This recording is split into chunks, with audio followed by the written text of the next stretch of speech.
Center for the Ethiopian Educational Information and Communication Technology presents Educational Satellite Television Programs.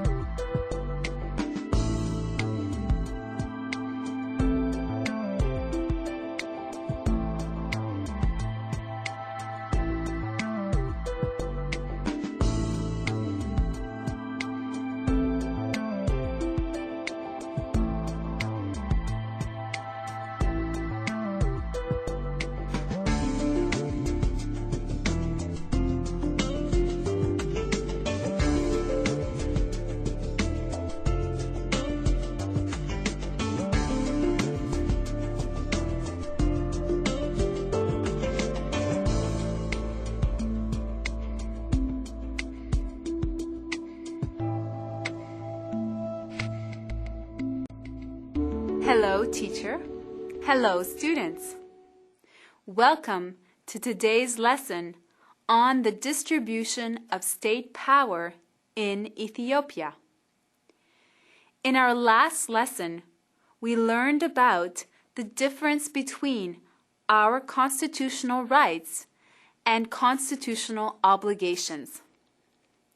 We learned that rights and obligations go hand in hand.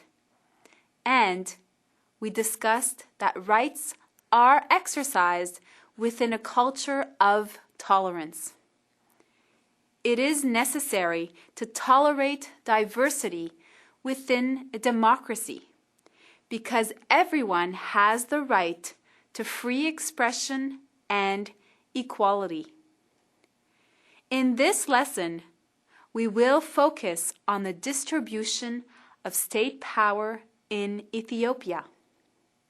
Specifically, we will learn about the institutions of the federal and regional governments.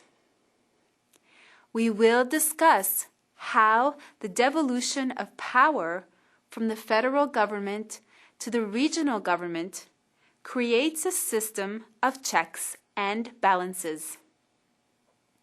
This is important because it stops one government body from having too much power or control. Students, let us begin with an activity. Write down the difference between a unitary and a federal system of government.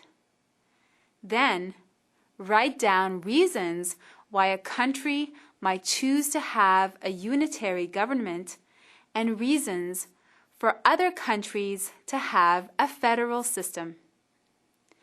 Do your best, students. I will see you in a few minutes. Students, let's get ready. Begin.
Time's up.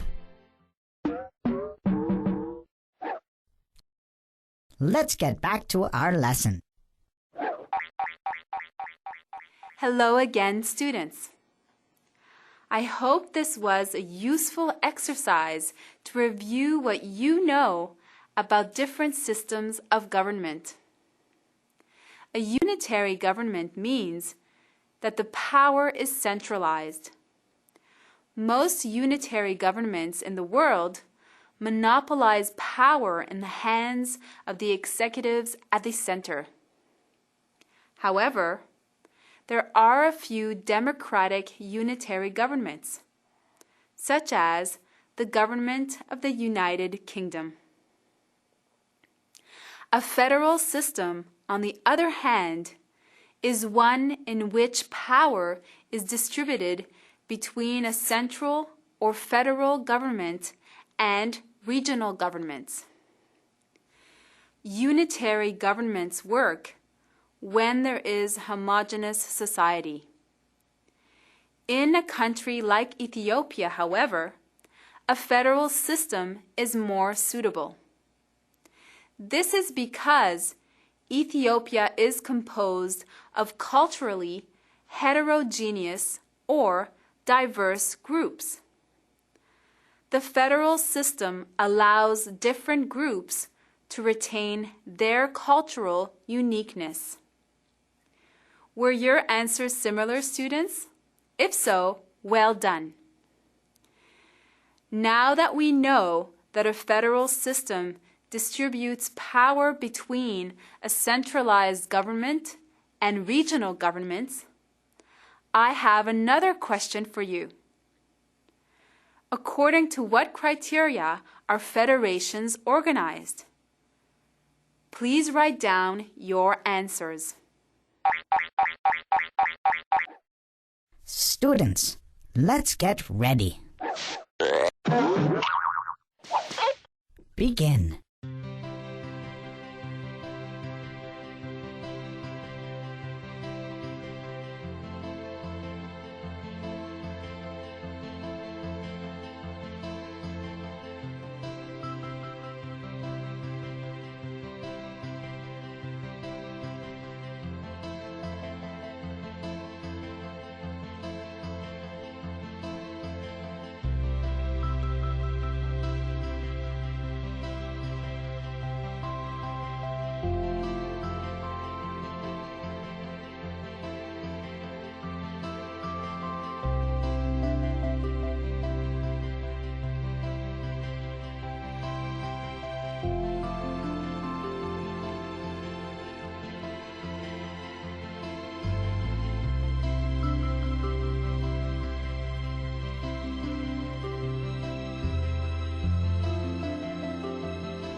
Time's up.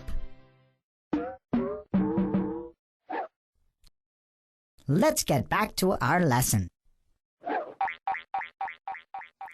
Welcome back, everyone. Federal systems can be organized based on the geographical features of the country. These might include rivers, mountain chains, and so on. Germany's federal system is organized this way. On the other hand, some federal systems are organized according to different ethno-cultural backgrounds. Ethiopia's federation is organized this way. Good work, students.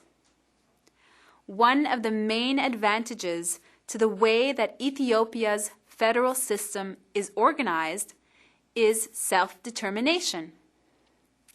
This means that the different states organized along ethno-cultural lines are able to protect their cultural heritage. In addition, they can work toward developing their cultures, languages, and traditions. They do not run the risk of being dominated by another culture or language. This system in Ethiopia is very recent. Before 1995, Ethiopia had a unitary system of government. Ethiopia's federation has 9 regional states. You can see the different states marked on the map in this image.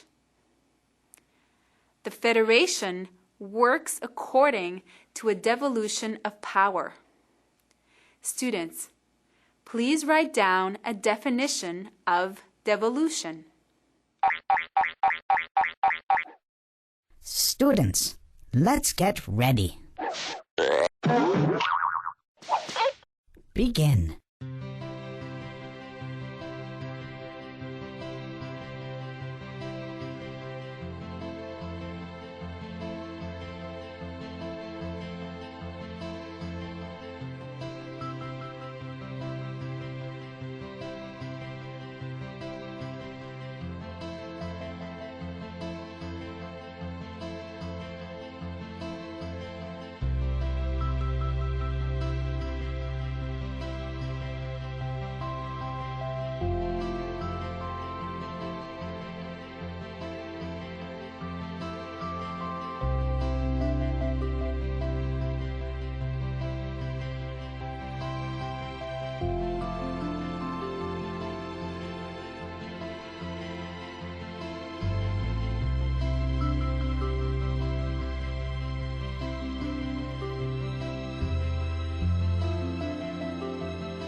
Time's up. Let's get back to our lesson. Well done.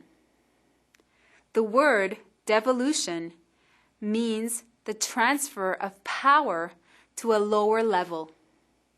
In other words, the central government delegates power to the regional administrations. This means that the central government has a specific role and set of responsibilities. Similarly, the regional governments have their own responsibilities. Let us discuss them in more detail. The federal government is responsible for matters of foreign policy as well as national security and defense. It is also responsible for the collection of tax and revenue. The regional states have their own constitutions in addition to the Constitution of the Federal Democratic Republic of Ethiopia. They manage schools, police, and healthcare. They are also responsible for the collection of tax and revenue. The devolution of power from the federal government to the regional administrations creates a system of checks and balances. This means that one administrative branch of the country is unable to assume greater power than the others. There are areas of governance that belong solely to the federal government. Similarly, the regional administrations have roles and responsibilities in which the federal government does not intervene. In some areas, such as the collection of tax and revenue, the responsibilities of the federal and regional governments are concurrent or shared. This is the end of our lesson on the distribution of state power in Ethiopia. We have learned about the difference between unitary and federal governments, and we have discussed how the devolution of power leads to a system of checks and balances. In our next lesson, we will learn about Ethiopian foreign relations. Until next time, thank you, teacher. Thank you, students.